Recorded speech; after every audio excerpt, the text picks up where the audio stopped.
It's almost opening day. The World Baseball Classic has been making headlines. Baseball is in the air. It's the most wonderful time of the year. The WBC has been absolutely electric. Packed stadiums, wild celebrations, teams playing with real joy. And then there's Team USA, which, according to a lot of people, including my guest today, looks like the only team at the party that's not actually having any fun.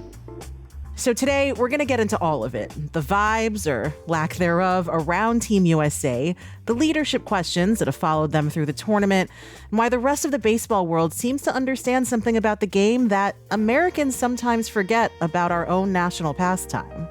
Because here's the thing. Baseball no longer belongs to just one country, if it ever actually did. The WBC is making that very clear. To help me break it down, I'm joined by Clinton Yates. Clinton is an ESPN columnist for Andscape and the host of Clinton and Friends on ESPN Radio, where he covers sports through a cultural lens, particularly amplifying the perspective of Black Americans. And he's also one of my closest friends, and it's always just fun when we can kind of cook together on the mic. More importantly, he might be the only person I know who loves baseball as much as I do, and he was on the ground watching the WBC up close. And let's just say he's got some thoughts about American exceptionalism, why the U.S. team feels weirdly robotic compared to everyone else, and what the tournament reveals about where the sport is actually headed.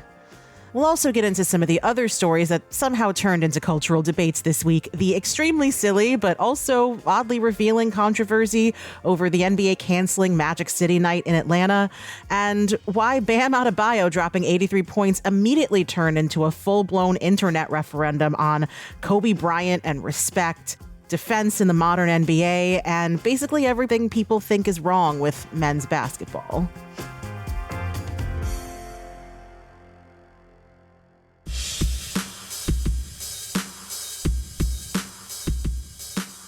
Hey everyone, it's Kavitha Davidson, and welcome to another episode of Sportly. Just as a note, we're recording this episode on February 13th before the quarterfinals of the WBC. By the time this episode airs next Thursday, the Classic will be over. But this discussion is about more than one tournament. We need to talk about what the WBC is revealing about baseball on the global stage right now. So Clinton, fam, thank you for joining me. Are you in LA currently? I'm currently in Los Angeles in my lovely abode known as the Studio C Star Wars Cave on ESPN Radio. Amazing. Love it in downtown LA. Listen, you and I have been friends for many years. One of our greatest common loves is baseball. And there's been a whole lot of baseball shit to talk about in the last week. So Team USA has been in a lot of conversation around this baseball classic. And, obviously, the U.S. averted disaster because Italy actually handled Mexico in the last game of pool play. So they avoided elimination. They made it to the quarterfinals.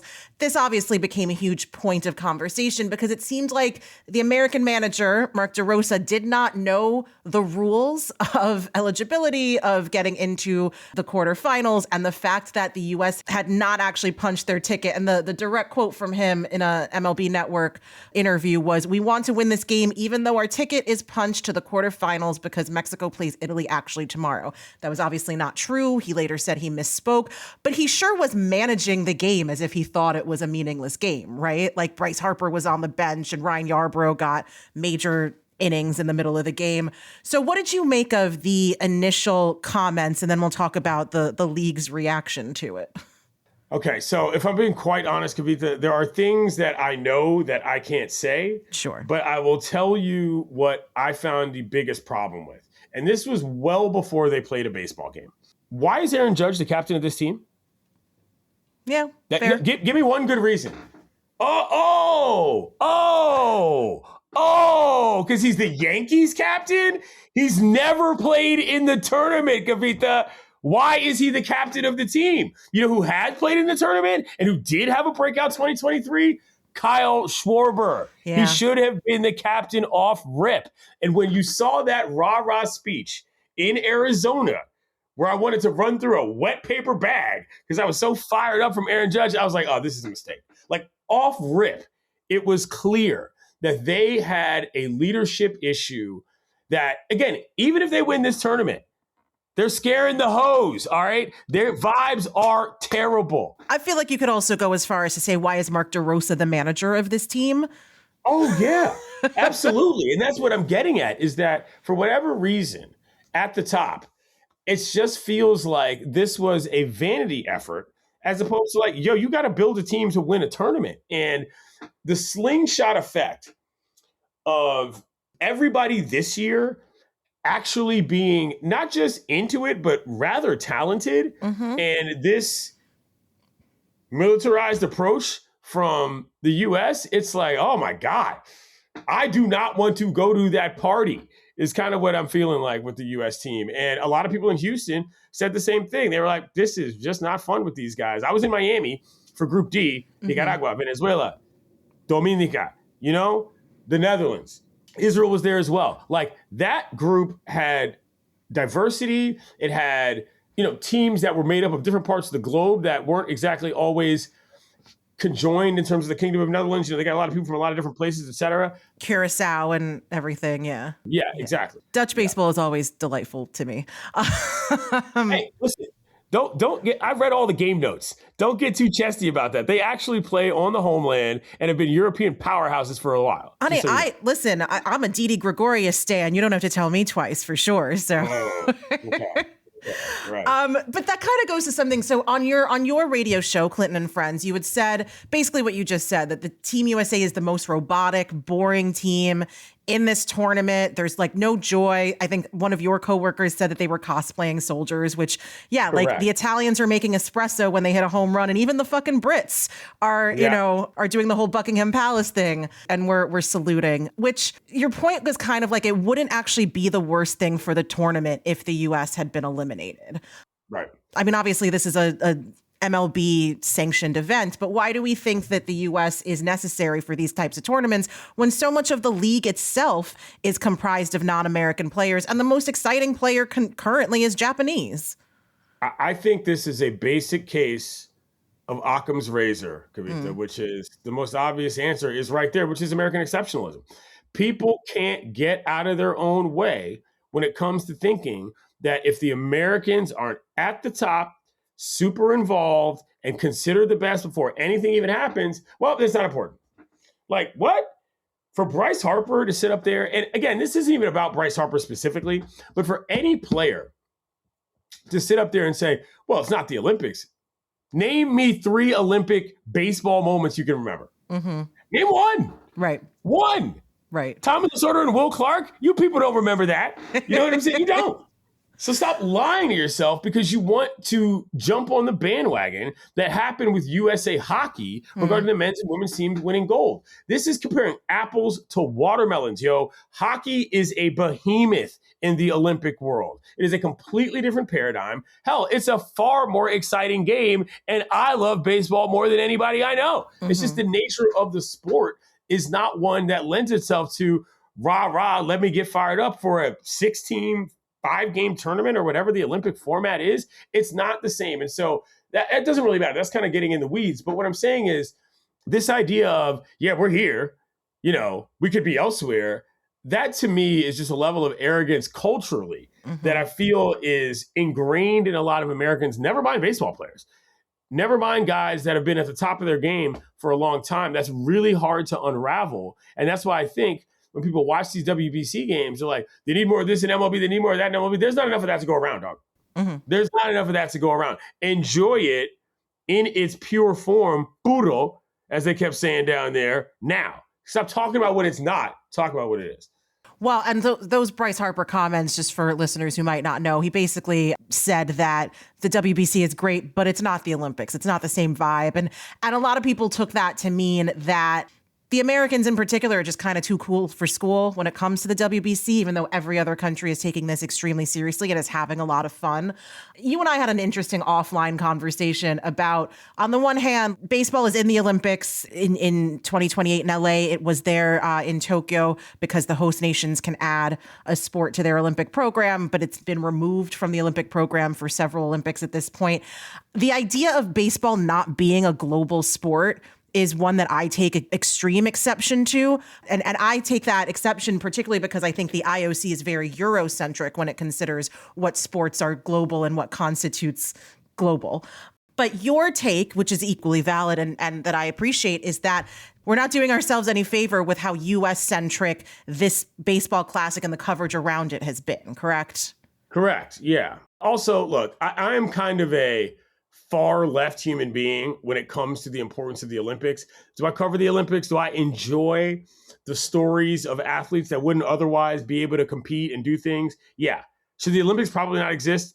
Also true. Mm-hmm. Shouts to my man, Travis Waldron, old buddy who used to write for the Huffington Post. He lives in Brazil now, and he covered this on the ground for years about how, like, you are effectively destroying nations to bring these tournaments, these Olympiads, to a place for a certain amount of time for a qualifiable glory that doesn't necessarily have any real tangible effect from an economic standpoint. You look at some of these Winter Olympics towns in Europe now, abandoned bobsled parks, all this kind of stuff. And so I come at this from a far more, I say, on the ground level, just in terms of my thinking, where it's like, no, they're the Olympics. Like, it is by design kind of phony.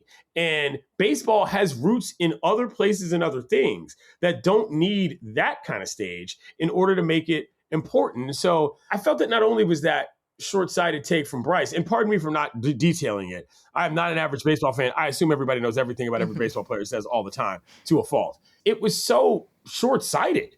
That's what you think? You think this is going to translate like that in Dodger Stadium in July? You ever been to Dodger Stadium in July? Because I have. You know what I'm saying? People ain't showing up in July. There's a lot of people there all the time. That might be the month where the fatigue is the highest because it's the middle of the season. And so this idea that it was just going to translate quickly or easily, I thought was an indication of, again, just a level of cultural ignorance that was kind of baffling. Well, and you talk about baseball having global roots. Baseball has global roots outside of the U.S. that are older than the modern Olympiad. Correct. You know what I'm saying? And that's where it's like, what are we even talking about here? Like, are we doing this for NBC or are we doing this for the sport? And that's no knock on NBC. It's just, don't get it twisted. Just because Mike Tirico's up there talking about it doesn't mean it's more important to everybody. Look on the ground. Anyway. Going back to the Team USA being robotic and boring, a lot of this conversation, and you didn't say it explicitly in the clip that I saw, at least from your show, but a lot of this reminds me of the conversation about bat flipping and fun and the right way to play the game. And that usually just means white, right? Like, this team is robotic. It is mostly white.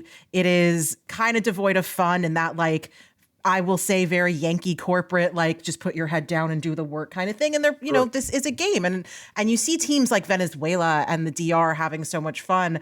And then DR and Venezuela are playing each other in the last game of pool play, and they're relegated to Tubi instead of one of the networks. So, like, do you see parallels between those two conversations about the bat flipping, home run celebrations, even like just general like pie in the face celebration and shit like that, and the fact that this team is just boring?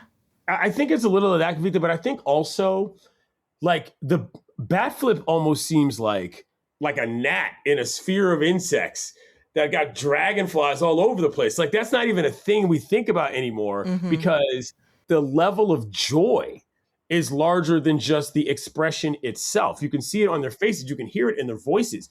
You can feel it in the ballpark. And like, dude, Venezuela and DR hugging it out on third base as competitors because they actually respect each other. I don't know what happened to Cal Raleigh.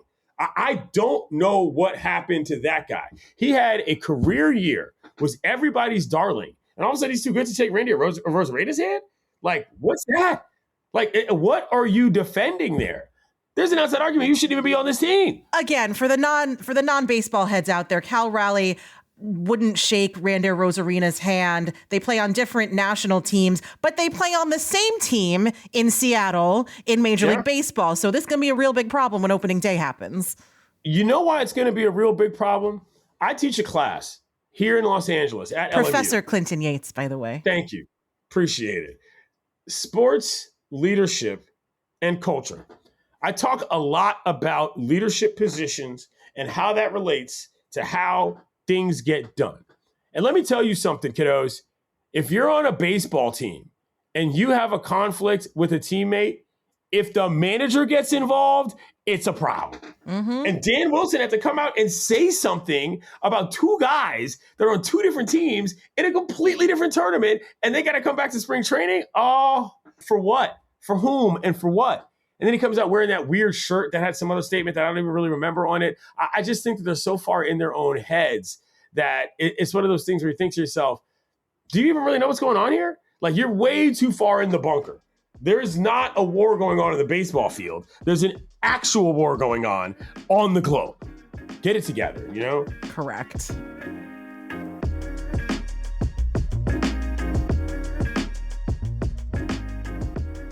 Listen, just to wrap up the DeRosa thing, did you find it problematic that Major League Baseball basically tried to scrub the video from its website and they only kind of put it back after The Athletic called them out on it and there was a bunch of public backlash? This level of operation sounds like the certain level of operation of a place with an address on Pennsylvania Avenue. Now, that being said, there was one thing that happened that I, in fact, thought was the most embarrassing of all.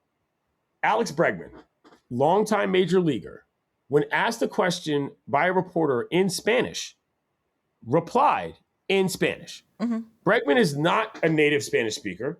Bregman has been ostensibly working on his Spanish. This is like a part of his personality that we know. He replied in Spanish. No big deal. DeRosa turned and like mockingly said, I didn't know you spoke Spanish. Dude, what? Oh. What? Read the room. You didn't know that? No. And even if you did know that and you were trying to make a joke about it, that's not funny. Yeah. We're at the WBC. The whole point is the cultural exchange. Mocking a guy who's been trying to learn a language for 10 years because he knows it'll make him a better teammate. That's when I check. Mocking a guy who played the last 10 years in fucking Houston for learning Spanish. That's when I was like, yo, D-Ro, bozo situation. And I know D-Ro, but he's over his head right now. I think, you know, I hate to say that about somebody that's a, you know, fellow media member, but yeah, he's in too deep. So Kyle Schwarber should have been captain of the team. If you had your pick, who would have been the manager of Team USA? Probably Bruce Bochy. Okay. You know, there's been talk that Dusty was interested.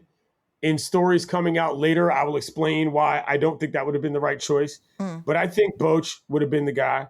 I think he's got a good feel on a certain generation of player. Not to say that above Dusty, but this is a different discussion. I don't know what happened in the last tournament that, again, I also covered that made D-Ro such an obvious shoo-in for the next one. I don't, you know, and so that's where it got kind of weird because it was like, whoa, wait a second, we're just rolling with Mark again? Like, all right, they didn't win. You know what I mean? So, like, why would you not consider some change? And they changed the entire coaching staff as well, except for D-Ro. So, you know, that was weird to me, and we'll see what happens. But, again, I just – they're not that fun. Yeah. It's what it is. They are not that fun. I will say, again, as a Yankee fan who is used to teams that aren't particularly fun, it has been really nice, like the few seasons that we have had where they have seemed to like loosen up in the clubhouse. And I'm like, oh, this is what baseball's really supposed to feel like. Totally. You were trying to bait me into saying that Booney should be the manager, weren't you? Absolutely not. That's what you were trying to do. You were trying to set me up. I don't even think he should be the manager of the Yankees. So listen. Okay. All right. I just realized that. I was like, hold on. No. Wait a second. No, I think Bruce Bochy would be. Believe that. I am not one of them. No, that's crazy. Yeah. I don't think any Yankee fans believe that. Fair enough. On kind of a lighter note, this Italian team is really fun to watch, but it's also all a bunch of Goombas from Jersey. Couple from Virginia. Relax. Fair enough. Right, you know, I have seen kind of in a tongue-in-cheek, but also some people being like, if this is the standard for qualification here, why doesn't Ireland have a team? That's a funny line. We got enough people in Southie and Woodlawn that could field an Irish baseball team. You know, moving in the other direction for this, but along the same lines.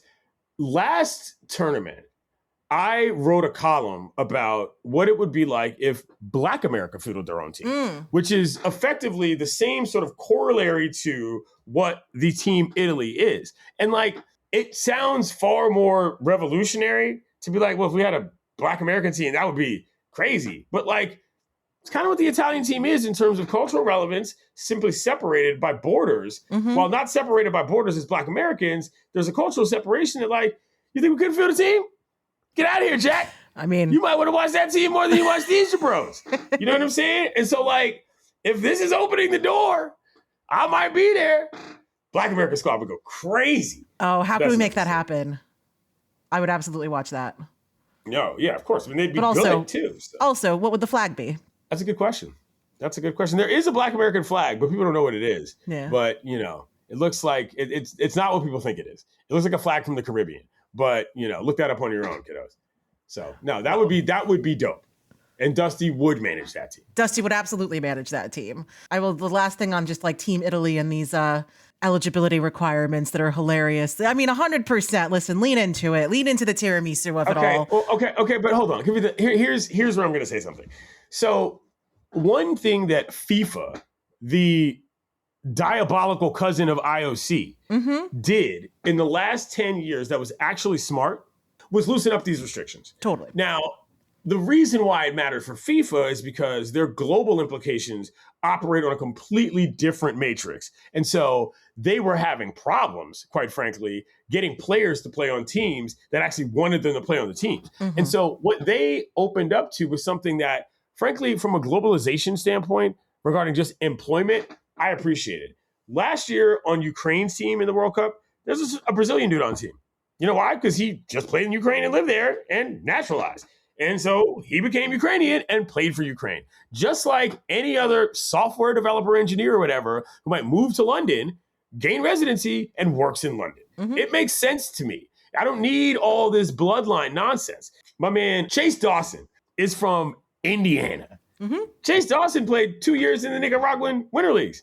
You know who leads off for Nicaragua? Chase Dawson. All right. These are the kind of things that actually work for me. And I know that it's kind of funny, especially when you're in the tri-state, to sort of poke fun at the cultural things. But like, I do think ultimately this is better for the game, because why not travel to work? What's the big deal? Some of us were forced to travel to work. And like, it's really not that big of a deal overall. I got guys on my radio show that are like, it's not really the team. Who cares? Well, do you really care that much? Do you really want these guys to be out there banging Gabagool in the face while they turn double plays? Like, wait. Are you saying baseball fans are taking the rules a little too seriously? Ta-da! You nailed it. I'll just, to add to that point a little bit, one of the ways in which it actually is better for the game and for the tournament is a lot of this Italian team are major leaguers who didn't make the USA squad and wanted to play. So these are guys who actually really want to fucking be here, as opposed to perhaps a Bryce Harper. And again, the vibes are great. Like, and it's reflecting on the field here? For sure. It's fun to watch. And ultimately, that's the goal. So, yeah, I like it. My last question on WBC, and then we'll move on to some other ridiculous and fun shit. Do you have a problem with the scheduling? Because Jason Stark had an interesting column suggesting that you keep pool play during March and then move the knockout stages to All-Star Week. Oh, my God. No. This feels like a little bit, Here's the thing. This, again, I'm not going to call him out by his name, but I had a major league pitcher who's a friend of mine, a guy I know, guy I've covered. He was so pissed about the schedule thing. It was like going off the rails about it. And I mean, I understand his point, but I'm like, dude, this is probably the best combination we're going to get. I don't want to stop the Major League Baseball season for 2 weeks in a row. I just don't. I don't think that any of the risks change. Maybe the competition level gets higher. Maybe the best on best concept, which is, again, a hockey term, like gets better. But like, this is fine. Are you telling me you're not having fun? You're telling me you're not liking this tournament? Viewership up. Vibes, impressions up. I'm not complaining at all. I don't like these stances that are designed around maximizing for the Americans. That's really what this is about. If we're being real honest, keeping it 100, if the Americans are the only ones who think it's a good idea, there's something fishy there, right? Yeah, I mean, you've seen the straight line of progress of interest in participation here, where you have people who are now opting out of spring training in order to join these teams, right? Because the major conflict, obviously, is spring training. But as a WBC continues to gain viewership and vibes and popularity and storylines, that's not going to be as much of a conflict as people think it is. No, and Tarek Skubal was a perfect example of that. Both the ignorance on the American side and how the vibes and the competition can change. When he pulled up and said, I thought it was going to be like All-Star, I might have to come back. Dude, what? What are you talking about? Look around. This tournament's been happening for a while. There's been 7 of these things, and it's just, oh man. Also, but yeah, it's impactful, I mean, I just love that we're just like, okay, being very honest about how shitty All-Star is. Right. That's a fashion show. That's fine. Yeah. I don't have a problem with that. It's an exhibition. Well, this is an exhibition. It's a tournament, and tournament ball is just a different beast, period. For sure. Period.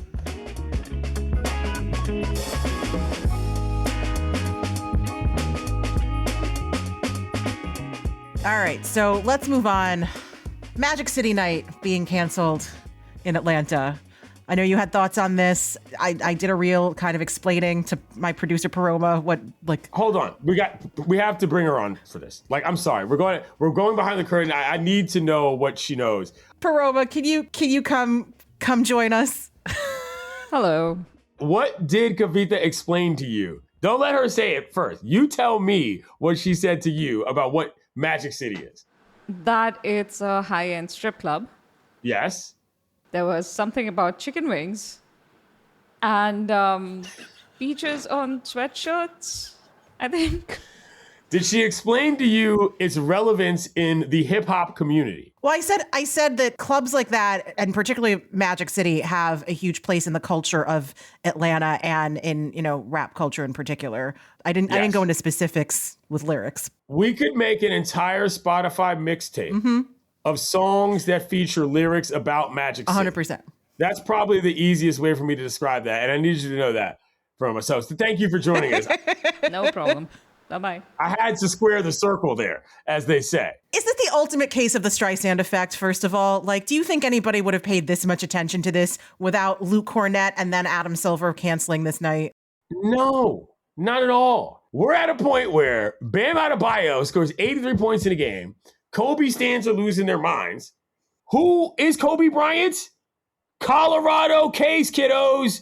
What are we talking about here? Yeah. That guy came in the second quarter of a game after getting off a private plane from a case in Colorado, got cheers for days. And we can't have a Magic City night? Would they think that the strippers are going to be out there mid-court dropping it down on the pole? Which they had already said that wasn't going to be the case. Like, so in my reel, I talked about how it seems like some of these lines are just so fucking arbitrary. Like the sweatshirt thing. They have the sweatshirt with the Georgia peach on it. That's kind of funny to me, but that's so super hilarious. It's hilarious. It's also it's a really like fly looking sweatshirt. Who doesn't like butts? Like, come on. I mean, they're absolutely butts, but you know, like that's funny. The sense of humor element, I think, is something where the NBA these days has lost the plot. Like, I don't know what you think you're representing overall. We're not trying to move towards baseball on the serious front. We're trying to move away from that in terms of some level of understanding of what your fans actually like. And I'm not trying to keep bringing up baseball, but this is the largest issue with why baseball being so staid is a problem. Because that's not how normal fans are. Right. They don't actually like that. So when it gets back to the NBA and everybody's excited about it, except for Luke effing Cornett, who if he walks down the street in a jersey that said Luke Cornett, people would not know he's Luke Cornett. Pens one IG note, and all of a sudden, Al Horford and half the damn churches in America are on the case. It's stupid. I will say on a serious note about this very silly story, shout out to Stephen No, to Steph No at Sporting News for doing the thing that nobody else seemed to think to do and like interviewed a stripper about this. Right. And he actually interviewed, I don't know if you read the piece, but he interviewed a woman named Nats Honey, who is born and raised in Atlanta. And she's also the president of Strippers United, which is a stripper workers' rights nonprofit. And like, and she basically said, first of all, like we weren't going to be dancing. And we also, we contribute to the economy. We're a huge part of the local culture and everything in Atlanta. But also, we are wives and mothers and law students, and we just wanted to like enjoy our local team with our like sons and husbands in a nice VIP suite. Let's be real about what's happening here. Let's be very real about what's happening here. The base level misogynoir in celebrating Black women for their bodies is a fundamental non-starter for people to not look down upon. That is the actual issue that nobody wants to talk about. So when Luke Cornett says, well, we shouldn't be doing this because the family, what's the problem? What's the actual problem here, Luke? You tell me. Because unless you're otherwise vilifying sex work, or you by default think that it should be looked down upon, then what are you actually talking about? Because that doesn't add up when we're celebrating a place that everybody knows what they do there. But for whatever reason, because you on Mount High have decided that, well, we look down upon it, therefore we should act like we should.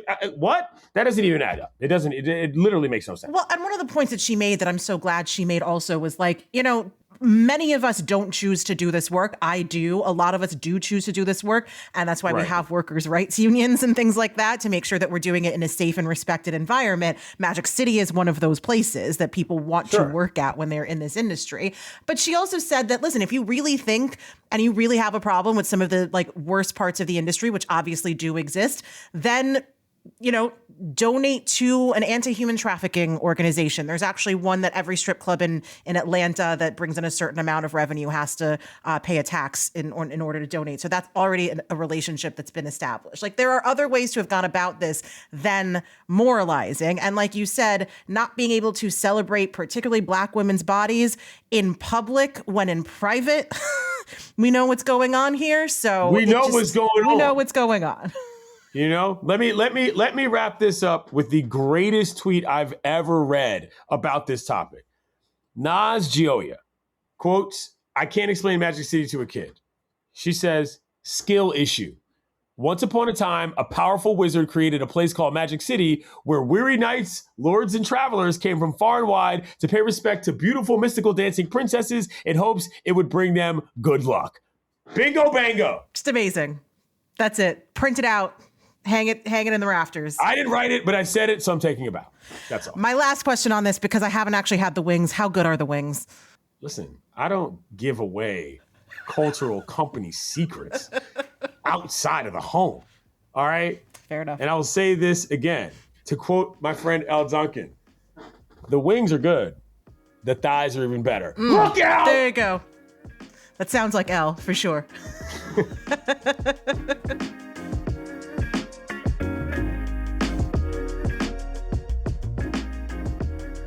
All right, my last topic, because you did bring up Bam Adebayo.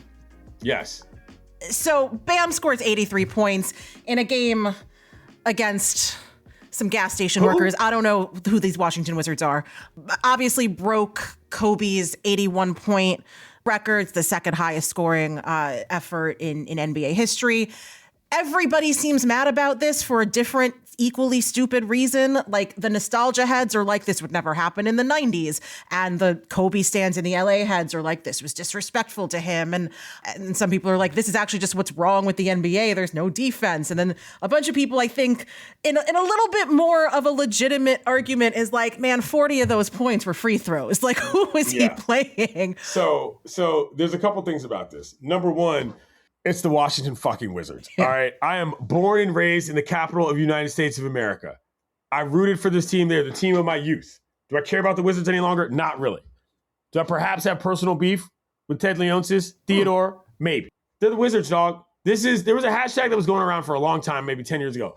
So Wizards, meaning just the most ridiculous stuff this team would be involved in that would mean you couldn't take them seriously. And this is another one of those things. And also, I mean, the Kobe stands are unbearable, people. Unbearable on every level. Like, dude, it was an 81-point game. Okay. Like, you think they didn't keep him in to score extra points? The best thing about the 81-point game, and this is not even close, has nothing to do with basketball. It's the commercial with Jalen Rose where he orders a martini with 81 olives just to jam it to Jalen, who's playing the manager of the restaurant in the commercial. Like, the commercial made it 10 times cooler than what it was. Good.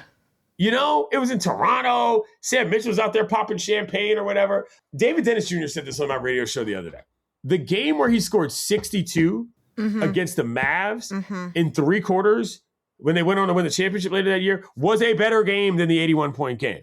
Ball knowers know that, just to get stupid about it. I agree with that. And I wasn't going to get into this, but I will say, like, the one point that I will make is that, yes, I mean, the fourth quarter stats were just stat padding for him individually, but the Lakers came out of the half behind in that game. So that crazy, I forget, 38 points in that third quarter or some shit like that.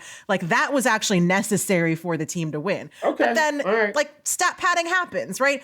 And I mean, the Kobe stands are like a whole other beast, like you said. We have just forgotten that Eagle, Colorado happened, apparently, and fine. And I do, you know, you and I have had conversations about this. Like, I do think redemption is possible. And I think that Kobe was perhaps on a way to like starting that redemption arc, and we'll just never know that. And that's one of the great tragedies of his death.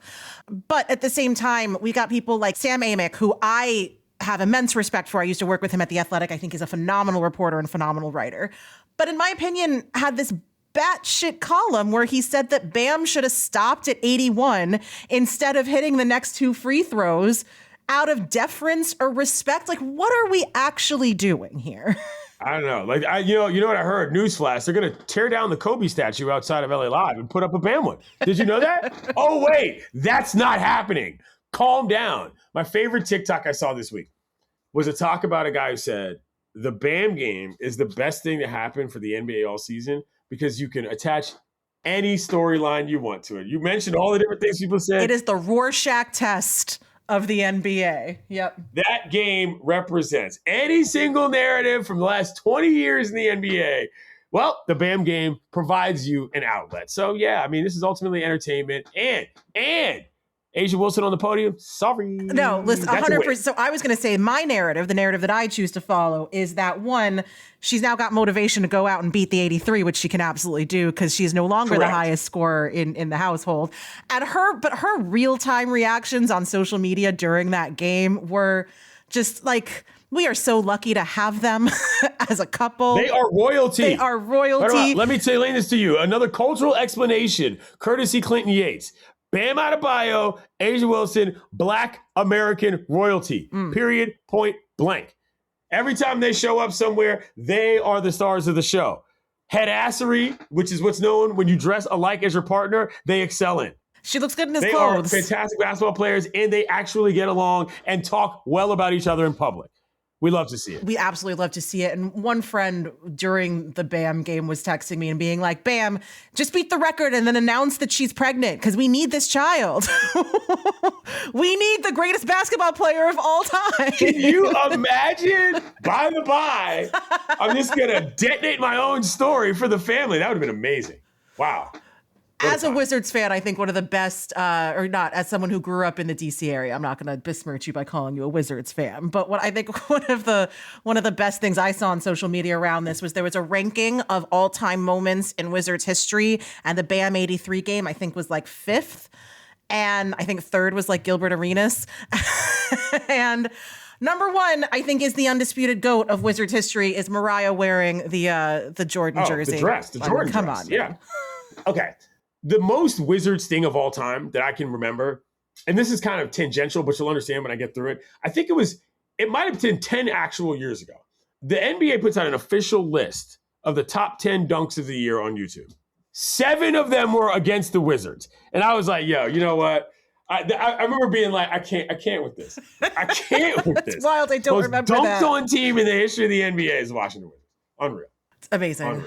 Well, Clinton, lastly, what are you looking forward to the most in baseball season? It's the best time of year. Honestly, whatever is happening with Tony Vitello and Ron Washington on the bench of the San Francisco Giants is going to be fascinating. For those who don't know, Tony Vitello was the head coach at Tennessee, national champions in the College World Series, the NCAA baseball D1 division. Kind of I don't want to say irascible guy, but like has a very specific kind of demeanor that lended itself very well to college baseball, which I cover a lot. And now he's going with 0 professional coaching experience into the San Francisco Giants, who are GM'd by Buster Posey, who was a college baseball great and obviously a tremendous MLB player. And it's like, this is an interesting mix of things here. Ron Washington is the bench coach after he got fired in Anaheim. And so that will be fascinating to see how that works because Tony V, as he's known, has already, I don't want to say stepped in it a little bit with the media, but got a little too loose for no reason. Ron's going to be there to rein him in. We'll see if this team's any good. It's going to be a fascinating deal. Deep cuts. All right. I'm not worried about the Dodgers and the Yankees and all this nonsense on the top layer. Slice the cake diagonally. Nope. I love the deep cuts, and that's a good one. You think we're heading for a labor stoppage after this year? 100%. Yeah. And I think that the TV contract is more important than the salary cap. Mm-hmm. Period. Point blank. Like, this whole theoretical, and I don't want to get off on a whole discussion about Tony because that's going to upset me. But like this whole discussion about you can't let the salary cap, that's a cave. I think that's BS. All right, because if you have the cap, but you have a better revenue sharing system, because everybody can watch the games, like that's as important as the theoretical concept of limiting teams to how much they can pay. Half these teams are blowing out the salary cap anyway because they're not even paying guys on the payroll anyway. Look at the Dodgers; they got $1 billion in deferred money for the next 20 years. Who the hell cares about the salary cap if that's what you're doing anyway? I keep making this joke to people, and this might be a financial deep cut, but the Dodgers invented mark-to-market accounting for baseball. Yeah, I don't know what that means. All right, I don't know what that means. It's the shit Anthony Anderson was using for Enron back in the day. Sure, I believe you. All right, I believe you. It's all funny money to some degree anyway, to your point, and it's like, just make sure everybody can watch the damn game. Yeah. How about we worry about that first? Yeah. Make sure we can find them, make sure we know where they're going, and make sure they're not blacked out everywhere. It's pretty easy access. Absolutely. Clinton, I love you so much. Thank you for joining me. Girl. Absolutely. Sorry for making you wait. Nah, you're fine. That's a personal inside joke. Don't cut that out. All right. I will see you in LA in a few days, actually. So That's right. You'll right. Be here. Yeah. Let's go to the beach. Absolutely.